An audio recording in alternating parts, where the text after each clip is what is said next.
हमने तो छुआ था, तोड़ा तो नहीं। अब टूट गया तो हम क्यों अभिमान करें कि हमने तोड़ा। लक्ष्मण जी बोले तब तो और ज्यादा अभिमान आपको होना चाहिए, औरों की ताकत लगाने से भी नहीं टूटा, आपके छूने से टूट गया। और अगर धनुष को छूने से टूटना था तो और राजा क्या दूर खड़े खड़े ऐसे ऐसे करते रहे, किसी ने धनुष को पकड़ा नहीं। राम जी बोले नहीं नहीं ताकत लगाई। तो बोले फिर और अभिमान होना चाहिए कि उनसे नहीं टूटा, आपसे टूट गया। राम जी बोले लक्ष्मण सही बात यह है कि जब राजाओं ने धनुष तोड़ने के लिए शक्ति का प्रयोग किया होगा तब धनुष के टूटने का समय नहीं आया होगा, और जब हमने छुआ तो धनुष के टूटने का समय आ गया होगा। और कितना बढ़िया संकेत है। राम जी कहते हैं लक्ष्मण कोई किसी को नहीं तोड़ता, समय की बात है, समय समय पर होता है, समय समय की बात, किसी समय का दिन बड़ा किसी समय की रात। एक संत ने कहा समय समय पर होता है, समय समय की बात, और राम जन्म का दिन बड़ा कृष्ण जन्म की रात। समय ये समय बड़ा हर जाई, समय से कौन लड़ा मेरे भाई, समय से कौन लड़ा मेरे भाई।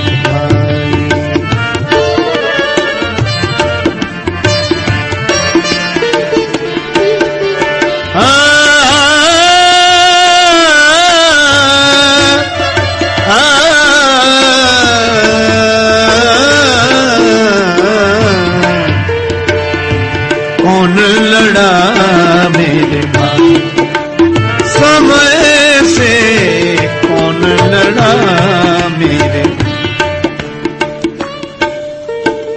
उधो जब टेढ़े दिन आवे, समय प्रतिकूल होता है।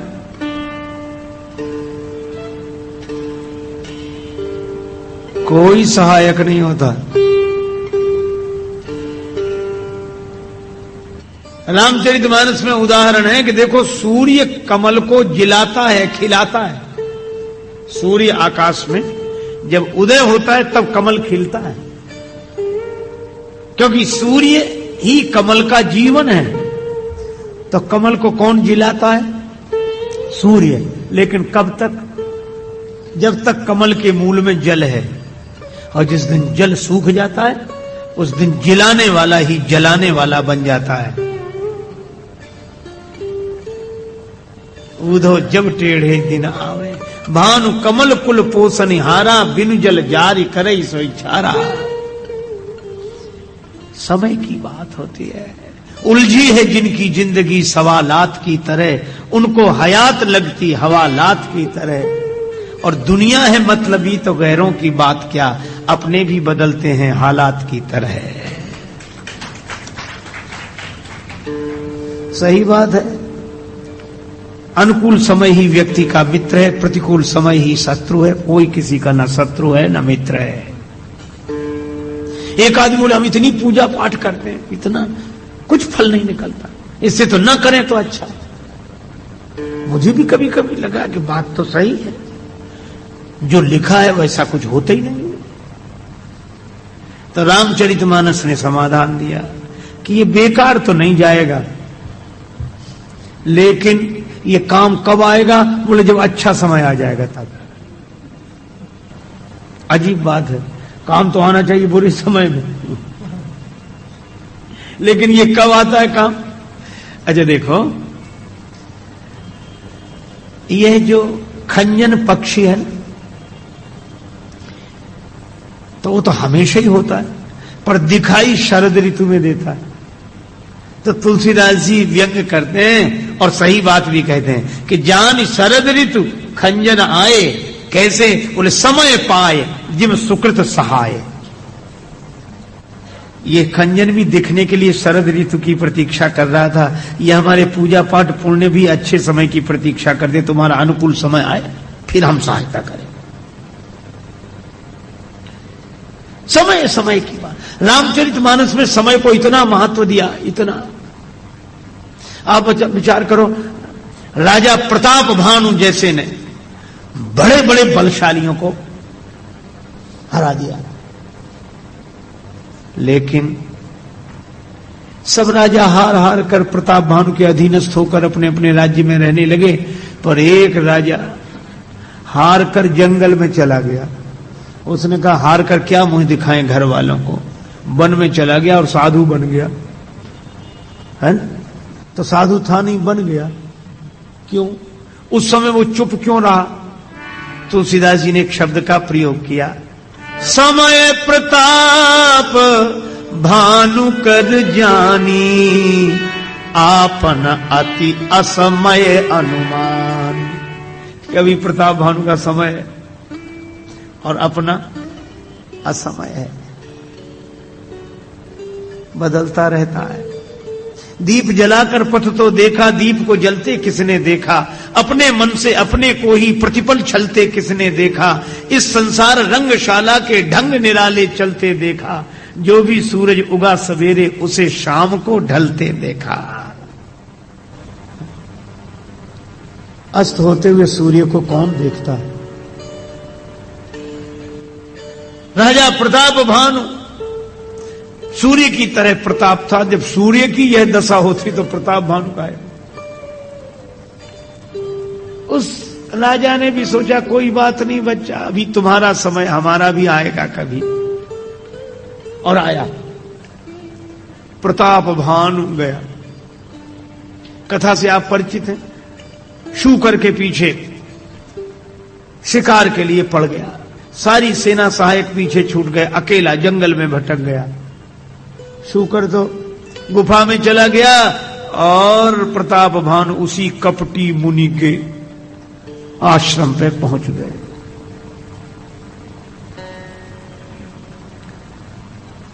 जो देखा कोई बहुत बड़ी महात्मा है, वहीं ठहर गया। अच्छा एक बात है, उसने प्रताप भानु को ठहरो ठहरो यहीं रहो, यहीं रहो। अब व्यंग देखो तुलसीदास जी का, आसन दीन अस्त रवि जानी। सूर्यास्त हो रहा था और प्रताप भानु का भी अस्त हो रहा था। सूर्य अस्त हो रहा। अच्छा एक बात, प्रताप भानु से ज्यादा धनी कोई नहीं है, समझदार कोई नहीं, बहुत बड़ा राजा है। लेकिन विडंबना देखो, ये जितने बड़े बड़े हैं ये जब चक्कर में पड़ते हैं ऐसे कपटियों के ही पड़ते हैं, मुनियों के, धूर्तों के। प्रताप भानु को कोई सज्जन नहीं मिला, कपटी के पास पहुंचे। अब फंसे चक्कर में, पतन होगा तो इन्हीं कपटियों से होगा। अब उसकी शैली देखा जाए। अब प्रताप भानु जो देखा, करे ये आश्रम और ये जंगल ऐसा हमारा, अब उसकी शैली देखो। प्रताप भानु ने कहा कि महाराज आप, प्रताप तुम कौन? सो झूठ बोला प्रताप भानु। पहली बात तो यही, कपटी के संग का प्रभाव देखो। प्रताप भानु बोले, राजा प्रताप भानु है ना, मैं उनका मंत्री हूं, तासु सचिव मैं सुनाऊं मुनि साहब। कपटी तो जानता ही था कि है तो न वही। अरे बोले बैठो कोई बात। अब थोड़ा पर, अब इसने पूछा आपका नाम। अब जरा कपटियों की शैली देखो, सीधे व्यवहारिक तो बात करते ही नहीं है। और अगर वो सचमुच सरल सीधे व्यवहारिक ढंग से सही सही बात कहने लगे तो उनसे कोई प्रभावित भी ना हो। सीधे नाक पकड़ने वालों को कोई नहीं पूछता है, जब तक कोई ऐसे घुमा के ना पकड़े। जो घुमा के अपनी नाक पकड़ते हैं वही बड़ों बड़ों के कान पकड़े रहते हैं। और वही हुआ। कपटी मुनि से पूछा आपका नाम। अब उसकी शैली क्या करोगे, हमारा नाम? नहीं नहीं महाराज बता दे, हमारा नाम एक तन। ऐसा नाम ही नहीं सुना होगा किसी ने, एक तन। महाराज ऐसा नाम तो नहीं सुना, इसका अर्थ? अर्थ इसीलिए तो हम नाम बताते नहीं, जंगल में एकांत रहते हैं, हमें किसी से कोई मतलब नहीं है। नहीं नहीं महाराज हम पर तो तुम्हें बताना ही पड़ेगा। हाँ बोले जब सबसे पहले सृष्टि हुई थी तब हम पैदा हुए थे, आज तक मरे नहीं। बोलो ये क्या सही बात है? सुख पाता रहा जो सदा जग में, उसे आखिर में दुख पाना पड़ा। पछताया नहीं जो कभी भी कहीं, उसे अंत समय पछताना पड़ा। कोई फूल न बाग में ऐसा खिला, खिलके न जिसे मुरझाना पड़ा। विधि का यह अटल विधान रहा, जिसे आना पड़ा उसे जाना पड़ा। और वो कह रहे हैं कि हम मरेंगे जब से पैदा हुए। अरे जिसका जन्म उसकी मृत्यु तुम ही हो। लेकिन दुर्भाग्य तो यह है कि ऐसी बातों पर आदमी विश्वास बड़ी जल्दी करता। कमाल, जय हो महाराज, ऐसा नहीं देखा आज तक। प्रताप भानु ने मान लिया। परमात्मा को भी हंसी आती होगी कि हमारी बात झूठी और इनकी सही। मुझे एक हंसी की बात याद है। एक महात्मा बड़े विनोदी स्वभाव के थे। उनके पास कोई गया, बोले महाराज वो जो महाराज है ना महात्मा, हाँ सुनते हैं उनकी 400 वर्ष की उम्र है। 400 वर्ष की उम्र। तो महात्मा बड़े विनोदी थे, बोले हो सकती है, 600 साल से तो हम ही उनको ऐसे ही देख रहे हैं।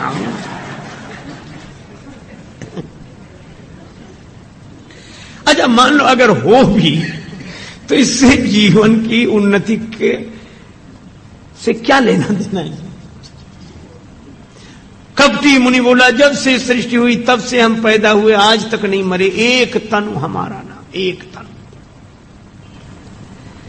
अब प्रताप भानु ने कहा कि महाराज क्षमा करें, मैं भी झूठ बोल गया आपसे, मैं ही प्रताप भानु। तो कपटी मुनि तो पहले ही जानता था। अरे बोले तुम क्या बताओगे, मैं भी जान गया था। तो आप मुझे जानते? अरे तुम्हें नहीं, तुम्हारे बाप तक को जानते हैं। तुम्हारे पिता का नाम सत्यकेतु था, तुम प्रताप भानु हो। अरे महाराज हमारे बाप को भी आप जानते हैं। देखो अब प्रताप भानु को विश्वास हो गया कि बड़े सिद्ध हैं, सब कुछ जानते हैं। कपटी मुनि मन ही मन कह रहा था तुम्हें भूल ही कैसे सकता हूं, तुम्ही ने हराया था मुझे, है ना। और फिर आप कथा से परिचित हैं। अंत में प्रताप भानु उसके चक्कर में पड़ गया। वरदान मांगने जो शुरू किए कि हमारी यह इच्छा पूरी हो जाए, ये इच्छा पूरी हो जाए, ये इच्छा पूरी हो जाए। लेकिन इच्छा तो पूरी नहीं हुई। कपटी मुनि के चक्कर में नष्ट हुए प्रताप भानु। तुलसीदास जी ने एक ही बात कही, ये प्रतिकूल समय है। प्रताप भानु बुरा समय था, प्रतिकूल समय था, इसलिए वन में गए। तुलसी जस भवितव्यता तैसे ही मिले सहाय, आप न आवे ताहि पा ताहि तहां ले जाए। और प्रताप भानु कपटी मुनि के चक्कर में पड़े तो भी समय का ही लिखा।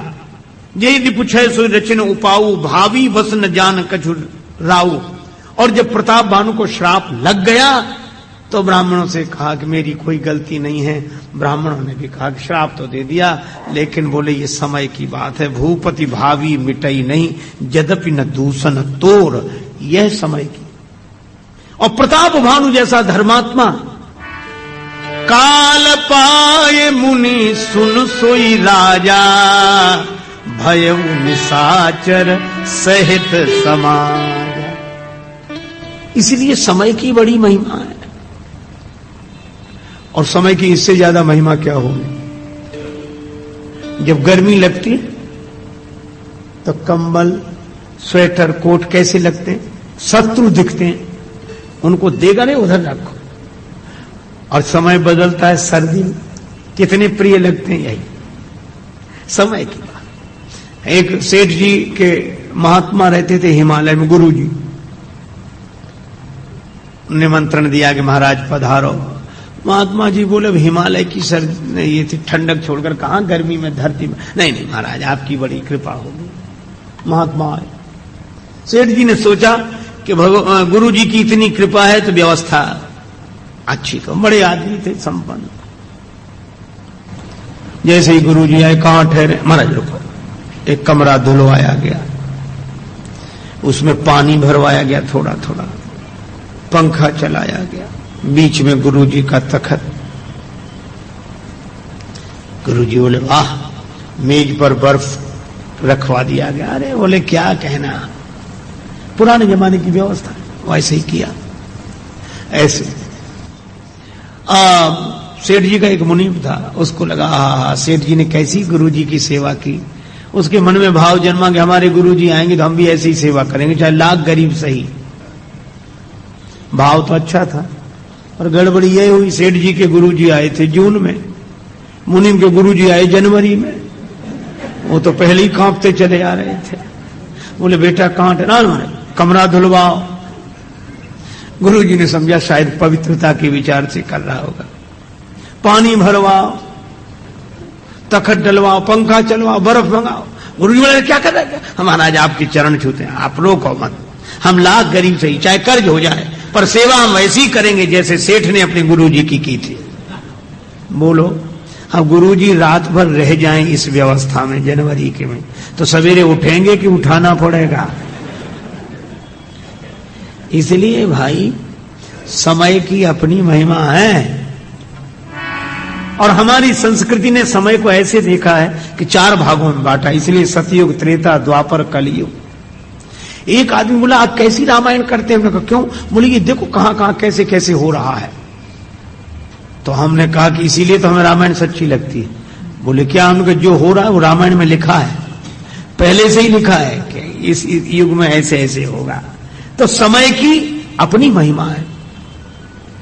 राम जी ने कहा लक्ष्मण धनुष को हमने नहीं तोड़ा, जब राजाओं ने तोड़ने की ताकत लगाई तब धनुष के टूटने का समय नहीं आया, और जब हमने छुआ तब धनुष के टूटने का समय आ गया होगा। बड़ी विडंबना की बात है। आप ये देखो, अजीब बात, इस देश में नदियों की कमी नहीं है और पानी की कमी नहीं है, बल्कि पानी से लोग त्राही त्राही करते हैं। ठीक है, ये लोग हम लोग देखते ही हैं। लेकिन इसी देश में इतना सूखा, इतना रेगिस्तान। मैं भी उधर ही था, तो वहां सवेरे सवेरे घूमने गया तो एक मैया मिली, वो अपनी राजस्थानी बोली में बोली हाथ जोड़ के कि महाराज पानी नहीं बरसे, कृपा करो पानी बरस जाए, कृपा करो पानी। वो मैं बोलते पानी बरस जाए, कृपा करो। तो मैंने कहा भाई कृपा तो भगवान ही करते हैं, तुम भी कहो हम कह देंगे और क्या। तो वह प्रार्थना कर रहे वहां के एक एक आदमी की पानी बरस जाए, और जब दूसरी जगह वो कह रहे महाराज कृपा करो बंद हो जाए, ये बंद हो जाए। मुझे कभी कभी लगता है कि ये पानी का भी स्वभाव ऐसा ही है, और पता नहीं परमात्मा की लीला तो परमात्मा जाने। ये जितनी नदियां हैं सब जाती समुद्र में, यहां पानी की पहले से ही कमी नहीं। ये एक आध नदी भी नहीं जा सकती उन विचारों का सूखा दूर कर दे, रेगिस्तान न रहे, उनको भी जल मिल जाए। पर अजीब नियम है। एक कवि ने कहा धनी गेह में लक्ष्मी जाती, कभी न जाती निर्धन घर में। सागर में सरिता मिलती है, कभी न मिलती सूखे सर में। मैंने ऐसे भी देखा कि नई धर्मशाला बन रही हो, मंदिर बन रहा हो, और पुराना मंदिर जीर्ण शीर्ण पड़ा हो, उसका जीर्णोद्धार तो नहीं करेंगे ना, उस टूटे फूटे मंदिर की ईंटें और निकाल ले आएंगे, नए में लगा देंगे। यह विडंबना है, पर है वो प्रकृति में। समय की बात है, किसी समय में वही मंदिर नया था, वही धर्मशाला नहीं थी, आज उसकी दशा ऐसी है। और इसीलिए भगवान श्री राम के इस कथन को याद रखो, समय की बात है। रहीम जी ने कहा रहमन चुप होए बैठिए देख दिनन के फेर, और जब नीके दिन आई हैं बनत न लगे है देर।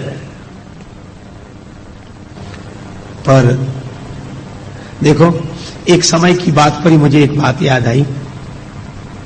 हीरा था, एक हीरा किसी कपड़ा धोने वाले धोबी को मिल गया। बड़ा सा था। उसने कहा कुछ चमकदार पत्थर है। उसने गधे के गले में डाल दिया। वो रात को भी उजेला सा हो तो बोले बड़ा अच्छा दिया नहीं जलाना पड़ता है। वो चमकीला पत्थर ही समझता था। एक जौहरी ने देख लिया कि अरे ये तो हीरा है। उसने सोचा कि इससे ले लेना चाहिए। तो जौहरी बोला क्यों भाई ये क्या है? बोले पत्थर। हाँ बोले पत्थर तो है ही। कितने दे दो? कितने का बेचोगे? बोला बेचना क्या, फिर ही ले जाओ, मुफ्त ले जाओ। वो उसकी कीमत तो समझता नहीं था, लेकिन हमारे काम का है उजाला होना, तो पैसा ले दो कुछ। पुराने जमाने की बात, बड़ी मुश्किल 5 रुपए दिए, हीरा ले लिया। जौहरी बड़ा खुश हुआ। वो तो चला गया धोबी अपने गधे को लेकर। पर घटना क्या घटी कि हीरा जब जौहरी के हाथ में आया, जौहरी के हाथ में आया और आते ही टूटकर टुकड़े टुकड़े हो गया, छार छार हो गया। जौहरी ने कहा क्यों भाई हीरे गधे के गले में पड़े थे तब नहीं टूटे, जहां इतनी दुर्दशा थी, और जौहरी के हाथ में आते ही टूट गए। तो हीरे ने जो बात कही वो सचमुच हीरे जैसी ही बात है। हीरे ने कहा कि जब गधे के गले में रहे, जब गर्दभ के कंठ थे, रही न एकहु पीर, तब मुझे कोई शिकायत नहीं थी उनसे। क्यों? वो समझने वाला नहीं था। गधा क्या जाने कि हीरा क्या चीज है। लेकिन बोले शिकायत क्यों हुई? बोले शिकायत इसलिए हुई जब गर्दभ के कंठ थे, रही न कौनहु पीर, पर कद्र न जानी जौहरी, याते फटा शरीर। तुम तो परख करने वाले थे, तुमने 5 रुपए लगाए। और विडंबना यही है कि आज के जौहरी भी हीरों की कीमत पत्थर से भी कम लगाते हैं। तब हीरे को लगता है कि गधे का गला अच्छा था, कम से कम खाए को बड़े भाई। अरे आप जैसा आप, विडंबना। इसीलिए भगवान श्री राम ने कहा कि न किसी की महिमा है, न किसी का कुछ, समय की बात है, नहीं तो हीरा हीरा ही है। भगवान राम ने कहा कि मैं क्यों अभिमान करूं कि मैंने धनुष तोड़ दिया, मैंने छुआ, समय आ गया होगा उसका। लक्ष्मण जी बोले आपको यह कैसे पता लग गया कि धनुष टूटने का समय आ गया? तब कम से